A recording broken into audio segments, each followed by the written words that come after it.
তোমার এই শান দেওয়া কথাগুলোর অভ্যেসটা এখনো যায়নি দেখছি। সত্যি তোমার কথা মনে পড়লে এ বাড়িতে আর আসতে ইচ্ছে করে না। শুনছো, আমি যেন ওকে নেমন্তন্ন করে এনেছি।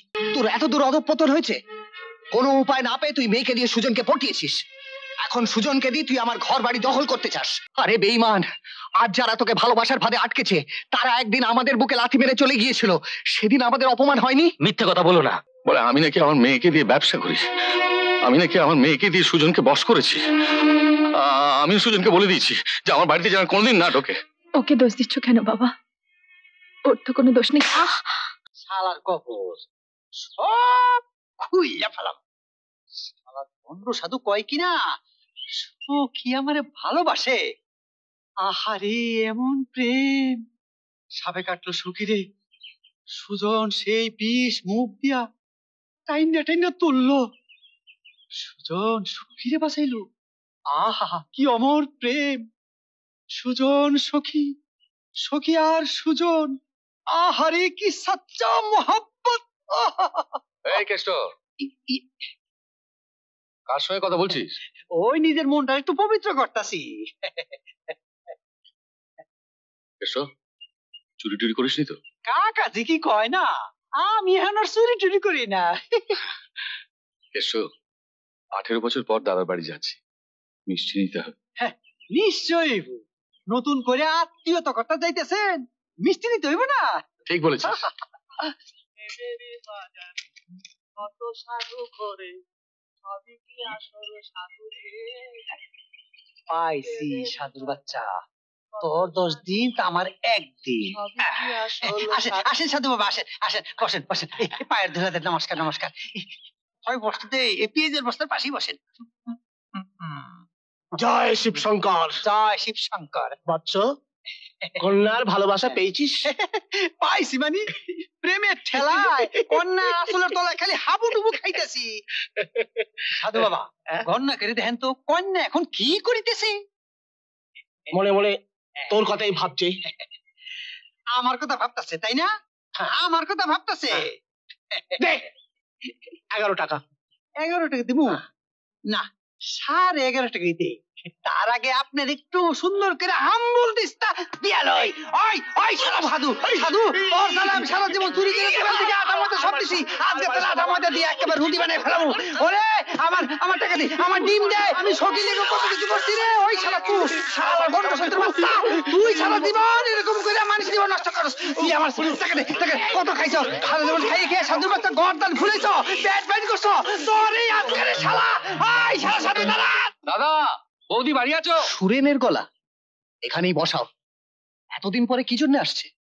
কুমতলব আছে, সুজনের মাথা খেয়েছে, তোমার মাথা খাবে। বৌদি কেমন আছো? এতদিন বাদে, কি ব্যাপার? বলবো না, মিষ্টিটা না। হঠাৎ মিষ্টি? সত্যি করে বলো তো, কি মতলবে এসেছো? আর কত বৌদি, দেখতে দেখতে 18টা বছর পার হয়ে গেল। এই ঝগড়া করে দূরে দূরে থেকে কি কিছু লাভ হলো বৌদি? আমি কারো বৌদি টৌদি না, যা বলো তোমার দাদাকে বলো। কি হলো, বাইরে এলে না? ভালো আছো দাদা? ঠিক আছে ঠিক আছে। কি ভক্তি দাদার প্রতি। আসল কথাটা কি সুরেন? আসল কথা কি দাদা, বয়স তো কম হলো না। চলো না দাদা, আমরা আবার একসঙ্গে মিলেমিশে থাকি। এতদিন পরে হঠাৎ মিহি সুরে কথা, তারপর? তারপর আর কি, এই জন্যই এসেছি, এই আমার কথা। না না, তারপরেও কিছু আছে, বলো। লজ্জা শরমের মাথা খেয়ে যখন এসেছো তখন বলো। না, তোমার এই শান দেওয়া কথাগুলোর অভ্যেসটা এখনো যায়নি দেখছি। সত্যি তোমার কথা মনে পড়লে এ বাড়িতে আর আসতে ইচ্ছে করে না। শুনছো, আমি যেন ওকে নেমন্তন্ন করে এনেছি। কোন দুঃখে এ বাড়িতে এসেছো শুনি? আমি কি নিজের জন্য এসেছি? এসেছি তোমার ছেলে সুজনের জন্য। আচ্ছা, এতক্ষণে আসল জায়গায় সুই পড়েছে। এই যে জজ সাহেব, মন দিয়ে শোনো, আসামি কি বলে। তাহলে তুমি বৌদিকে থামতে বলো। সুজনে কি হয়েছে? কি আর হবে, সুজন সখীর পেছন পেছন মামা বাড়ি গিয়েছিল, সেখান থেকে সখীকে নিয়ে এসছে। আসতে বলো, তোমাদের না হয় লজ্জা শরম নেই, আমাদের তো আছে। দেখো তো মদ খেয়ে মাতাল হয়ে এসেছে কিনা।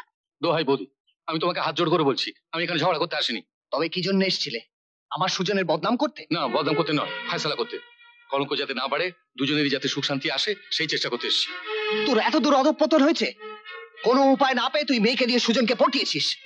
এখন সুজনকে দিয়ে তুই আমার ঘর বাড়ি দখল করতে চাস। এসব কথা বলো না দাদা, ধর্মে সইবে না। কিসের ধর্ম? ওকে জিজ্ঞেস করো তো, মটকারি খেয়ে সবকিছু শেষ করে মেয়েকে দিয়ে ব্যবসা আরম্ভ করেছে কিনা। তোমারও কি এই কথা দাদা? আমার কি আলাদা কথা হবে? দাঁড়াও, মিষ্টিটা নিয়ে যাও।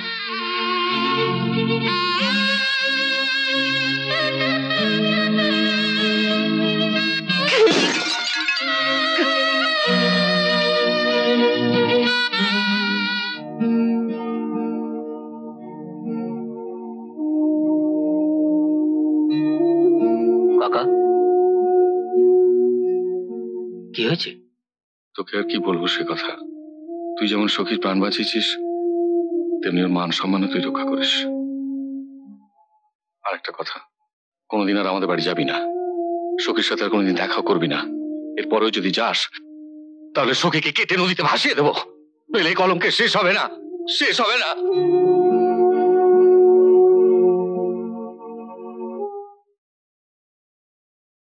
বাবা, প্রায় 18 বছর পর কাকা আমাদের বাড়িতে এসেছিল মাথা নিচু করে, এইভাবে অপমানিত হবার জন্য।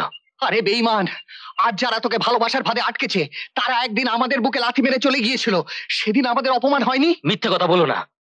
কে কাকে লাথি মেরে বের করেছিল আমি জানি। আমার শুধু একটাই কথা, তোমরা যদি মিলেমিশে এক হয়ে ঝগড়া বিবাদ না মেটাও, তাহলে আমি গলায় দড়ি দিয়ে তোমায় নির্বংশ করব। ওরে বেজম্মা শোন, তুই আমাকে নির্বংশ অনেক আগেই করেছিস। যেদিন থেকে তুই সুরেনের পাল্লায় পড়েছিস সেদিন থেকে কি তুই আমার আছিস? অপদার্থ। ঠাকুমা, কি বাবা? সখীর বিয়াতে আমি সানাই বাজামু, বাড়িটাও আমি সাজামু। আরে আমাকে তো একটাই বই না। সুরেন, ভালো খবর এনেছিস তো বাবা? ভালো খবর শোনার ভাগ্য আমাদের নেই মা। আমি তো আগেই বলেছিলাম ওরা কিছুতেই রাজি হবে না। 18 বছরের রাগ কি একদিনে যায় বাবা? আস্তে আস্তে রাগ ঠিক হয়ে যাবে। 18 বছরের রাগ কোনোদিন কমবে না। ওরা আমাকে কি বলেছে জানো? বলে আমি নাকি আমার মেয়েকে দিয়ে ব্যবসা করি, আমি নাকি আমার মেয়েকে দিয়ে সুজনকে বশ করেছি। আমি সুজনকে বলে দিয়েছি যে আমার বাড়িতে যেন কোনোদিন না ঢোকে। ওকে দোষ দিচ্ছ কেন বাবা? ওর তো কোনো দোষ নেই। কাকা, সুরেন,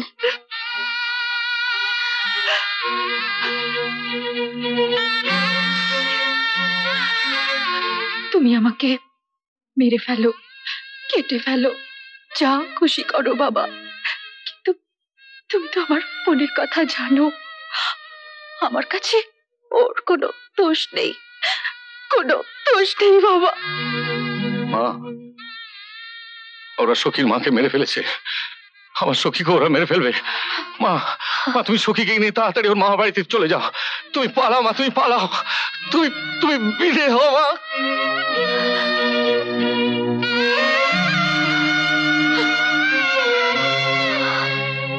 এমন আরো অনেক ভিডিও দেখতে এই চ্যানেলটি সাবস্ক্রাইব করে নিন এবং পাশের বেল আইকনটি প্রেস করে দিন।